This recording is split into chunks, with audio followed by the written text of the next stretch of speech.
శ్రీమాత్రే నమః. శ్రీ లలితా సహస్రనామంలోని 745వ నామము జరాధ్వాంత రవిప్రభ. ఈ నామానికి అర్థం ఏంటి అంటే, జరా అంటే వార్ధక్యము లేదంటే ముసలితనము అనే అర్థం ఉంది. ద్వాంత అంటే చీకటికి, రవిప్రభ సూర్యుని యొక్క వెలుగు వంటిది. అమ్మవారు ముసలితనంతో బాధలను అనుభవిస్తున్న వారికి చీకటిలో వెలుగును ప్రసాదించినది అని అర్థం. భవదా వసుదా వృష్టి అనే నామం నుంచి మృత్యుదార కుటారిక వరకు గల 8 నామాలు లలితా సహస్రనామాల్లో అత్యంత ప్రభావవంతమైన నామాలు అన్నమాట.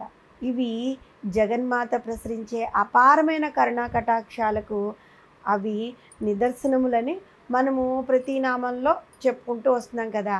వాటిలో భాగమైన ఈ నామము జరాధ్వాంత రవిప్రభ.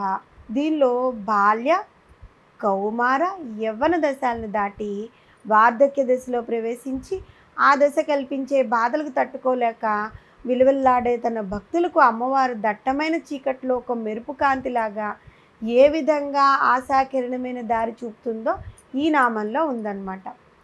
వార్ధక్యం మన ఆకారంలో శోభని, కళ్ళల్లోని మెరుగుని, ఆనందాన్ని, అలంకారాలని మొత్తాన్ని పోగొట్టేస్తుంది.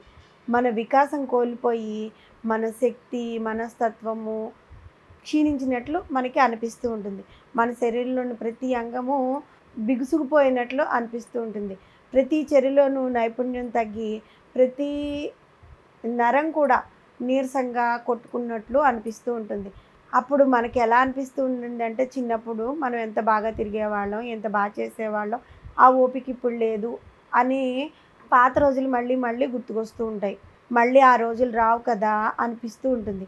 ఎంతకీ తరిగినట్టు కనిపించే రోజుల్ని గడుపుతూ తీక్షణమైన వర్తమానాన్ని ఒక బందికానాలో ప్రతిరోజు ఒక నిరుత్సాహపు వేదంతో జత చేసుకుంటూ పోతూ ఉంటాము. రోజు అవి తలుచుకుంటూ జరుపుకుంటూ వెళ్తూ ఉంటాం. అంటే గడుస్తూ వస్తూ ఉంటాయి అన్నమాట.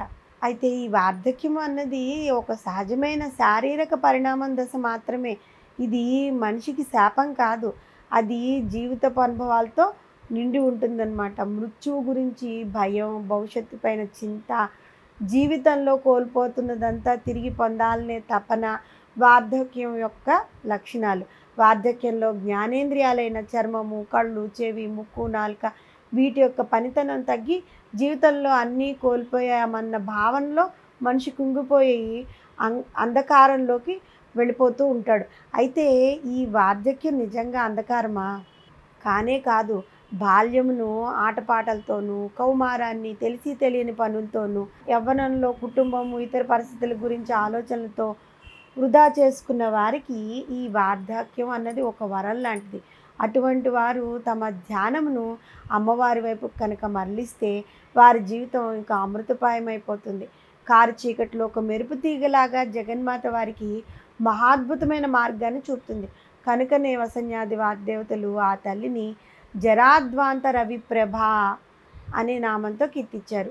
పరమేశ్వరి యొక్క కృపావీక్షణకు పాత్రులైన భక్తుపరులకు వార్ధక్యం అనే ప్రసక్తే ఉండదు. ఆ తల్లి కృపాపాత్రులు అవ్వటం చేత వారు ఎల్లప్పుడూ మానసికంగా శక్తిపాత్రులుగానే ఉంటూ ఉంటారు. వార్ధక్యంలో జగన్మాత తన భక్తులకు వారిలోని అంధకారాలను పోగొట్టి జ్ఞాన పరిపక్వతను ప్రసాదిస్తుంది. దోస పాదు నుంచి పండు తనంతట తానే వేరైపోయి తీగకు దూరం కావడం పరిపక్వ దశకు నిదర్శనం అన్నమాట.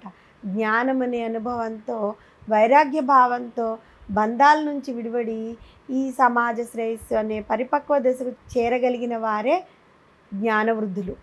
వారికి వయసుతో సంబంధం అక్కర్లేదు, వయసుతో సంబంధం లేనే లేదు. ఆదిత్యోపాసనతో వార్ధక్యంలో కూడా శరీర పటత్వాన్ని నిలబెట్టగల నామము జరాధ్వాంత రవిప్రభ.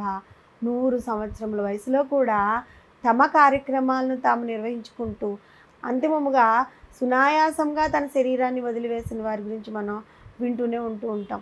అటువంటి పరిపక్వత రావాలంటే మనిషిలో జ్ఞానం పొందాలనే జిజ్ఞాస కలగాలి. తపనే తపస్సుగా మారినట్లుగా జ్ఞానంతో మనిషి అమృతతత్వానికి చేరాలి. అప్పుడే జగన్మాత జరాధ్వాంత రవిప్రభగా దర్శనమిస్తుంది. సహజమైన వార్ధక్య దశ సమీపిస్తున్నప్పుడు భగవంతుడు మనకు సమయానుసారంగా సూచనలు ఇస్తూ ఉంటాడనమాట. యవ్వన దశ దాటుతున్న సమయంలో నల్లని వెంట్రుకలు తెల్లగా మారుతున్నప్పుడు, దృష్టి మందగించినప్పుడు, వినికిడి శక్తి తగ్గుతున్నప్పుడు, మనం ఆ భగవంతునిపై దృష్టి సారించడం లేదని ఆ తర్వాత ఆయన గురించి మనం ఆలోచించుకుంటున్నా సరే, మన శరీర అవయవాలు సహకరించడం కష్టమనేది ఆ సూచన మనకి ముందుగా తెలుస్తూ ఉంటుందన్నమాట. ఆ సూచనను పెడచెవిన పెట్టకుండా అమ్మ వైపు మనసును మరలిచ్చి పరబ్రహ్మతత్వము అనే జ్ఞానాన్ని పొందిన వారికి వార్ధక్యంలో కూడా జగన్మాత ఉజ్వలమైన సూర్యకాంతిని ప్రసాదిస్తూ ఉంటుంది. ఈ నామంలో చెప్పినట్లుగా జరాధ్వాంత రవిప్రభ అయిన ఆ తల్లి మనల్ని వార్ధక్యంలో కూడా మన చెంతనే ఉండి మనకి జ్ఞానాన్ని ప్రసాదిస్తుంది. ఎప్పుడు మనము నిరంతరము ఈ శారీరక మార్పులు జరుగుతున్న వాటిని గమనించుకుంటూ బాధపడకుండా అమ్మవారిని సర్వస్వ శరణాగతి కోరినప్పుడు. శ్రీమాత్రే నమః.